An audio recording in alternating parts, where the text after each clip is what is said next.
Tu me prends pour une quiche ou bien? Bien sûr que j'ai compris qu'il fallait avoir une stratégie de placement pour l'argent, mais vraiment, j'ai jamais trouvé d'interlocuteur qui sache m'expliquer sans me donner l'impression d'être une sous-développée du lobe monétal du cerveau.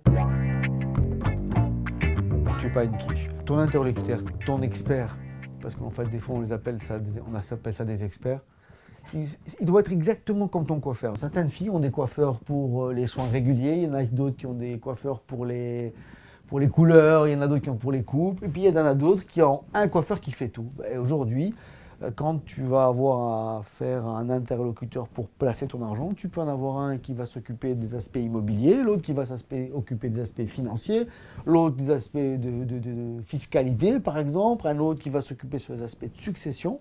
Okay.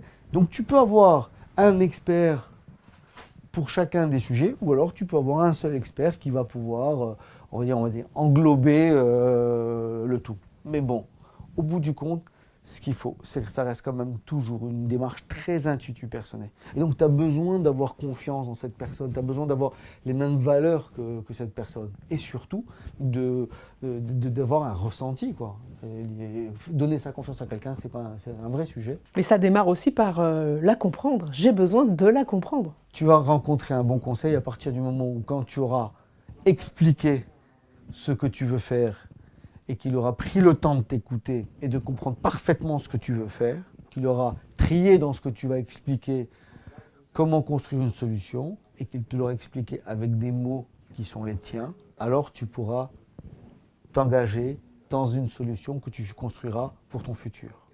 L'autre aspect, c'est que très souvent, on essaye de nous faire penser qu'on peut être conseillé par une marque, okay, ou une institution, ou une organisation. Je pense que dans le conseil sur son propre argent, sur son propre futur, on a besoin de sentir la personne qu'on a en face de soi. On a besoin de le connaître, on a besoin de l'apprécier pour les services qu'il va nous apporter. Il me reste à trouver le bon interlocuteur alors. Il faut que tu privilégies la relation que tu as avec ton conseiller plus qu'avec la maison qu'il va représenter. Tu as besoin d'échanger avec cette personne, de faire en sorte que la solution qui était proposée soit juste pour toi à ce moment-là.